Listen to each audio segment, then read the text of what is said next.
Mes collègues ont présenté les classeurs précédents. En ce qui nous concerne, nous allons présenter les classeurs Four Action Framework, recommandations, missions et visions. Concernant les premiers classeurs Four Action Framework, cette partie concerne un outil du Blue Ocean appelé ERAC, et cela signifie éradiquer, ajouter, créer ou réduire. Au niveau de ces classeurs, il y a 4 tableaux à remplir selon les cas. Nous avons le Reduce, Rise, Eliminate, Create. En ce qui concerne le Reduce, ici c'est tout le facteur que l'entreprise doit réduire pour baisser ses coûts.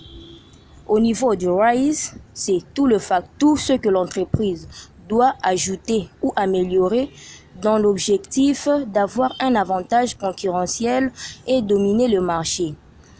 Lorsque nous sommes dans Eliminate, ici c'est tout ce que fait l'entreprise actuellement, mais pouvons les supprimer de ses activités sans pour autant diminuer son standard de compétitivité.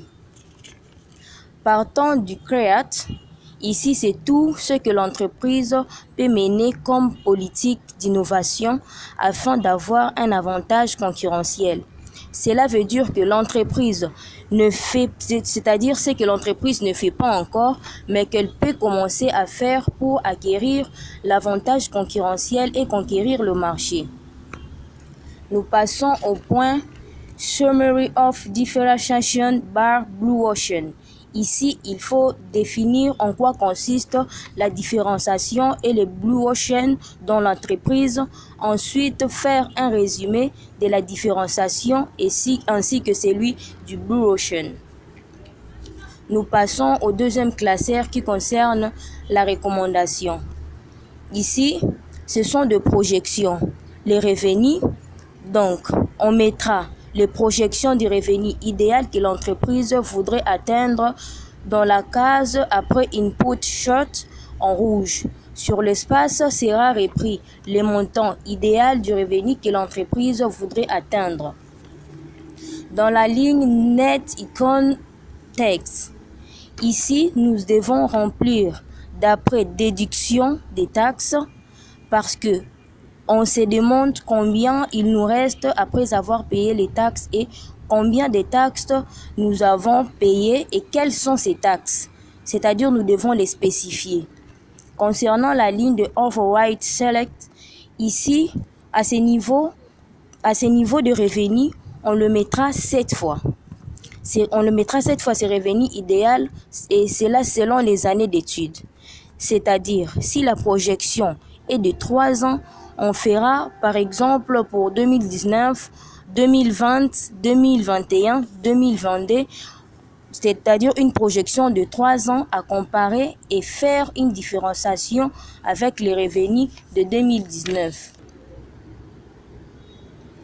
Puis, il faudra après mettre le revenu idéal qui est censé rester après avoir payé les taxes et spécifier ces taxes.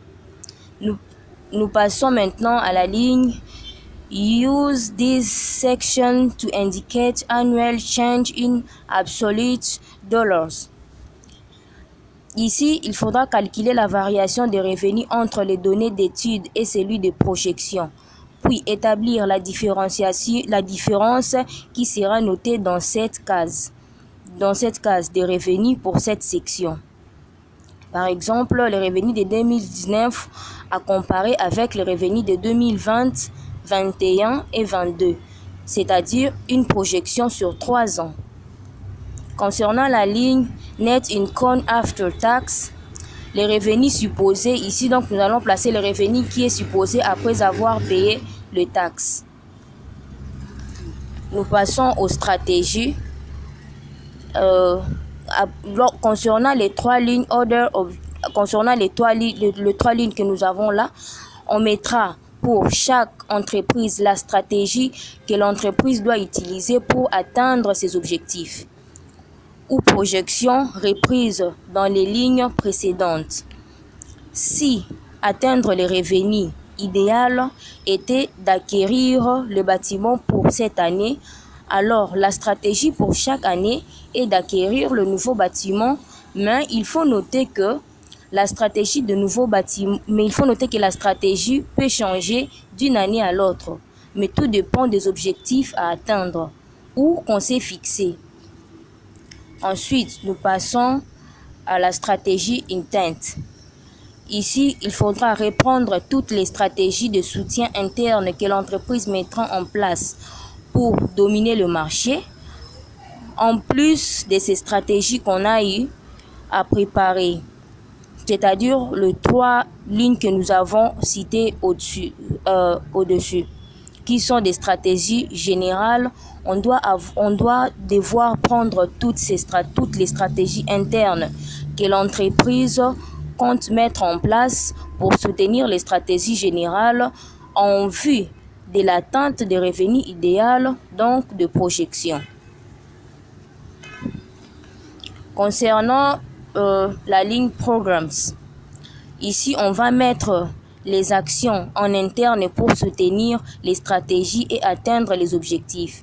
Donc si en interne il était supposé, par exemple, qu'il était nécessaire de renvoyer une partie du personnel, donc comme action entreprendre, on mettra entre autres pour chaque année renvoyer une partie du personnel, promouvoir le plus compétitif, améliorer le cadre de travail. Nous passons à la ligne suivante qui est Trigger Contingency Purse. Ici, on va mettre toutes les choses qui ne marchent pas. Donc, si les choses, selon les projections, s'il y avait des choses qui ne marchaient pas, qu'est-ce que ça serait pour chaque année en vue de projection de revenus qu'on a eu à établir au niveau de triggers, dire s'il y a une chose qui ne marche pas ou nous empêche d'atteindre les revenus projetés, qu'est-ce que ça serait exactement. Au niveau des contingencies, on va reprendre les méthodes ou les techniques mises en place pour gérer les imprévus cités dans les triggers et pareil pour toutes les années de projection. Nous passons au 3e classeur qui est la mission. Ici, on va reprendre exactement les missions actuelles de l'entreprise, qu'elles soient uniques, les niveaux de missions de l'entreprise, qu'elles soient uniques ou qu'elles soient uniques ou multiples. Ensuite, nous avons Proposed.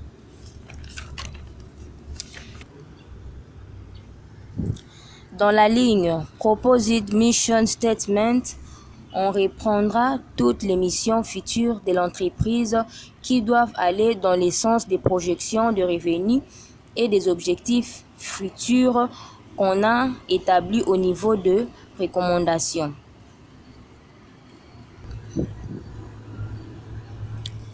Nous passons au dernier classeur nommé Vision. La ligne Current Vision Statement, on reprend toutes les visions actuelles de l'entreprise. Dans la ligne Proposed Vision, on propose les visions. Donc, quelles sont les visions que l'entreprise pourrait adopter pour atteindre les revenus idéaux qui ont été obtenus sous forme de projection au niveau des recommandations. Une fois tout ceci fini, les autres feuilles de classeurs se rempliront complètement compte tenu des informations précédentes. Nous vous remercions d'avoir suivi notre exposé.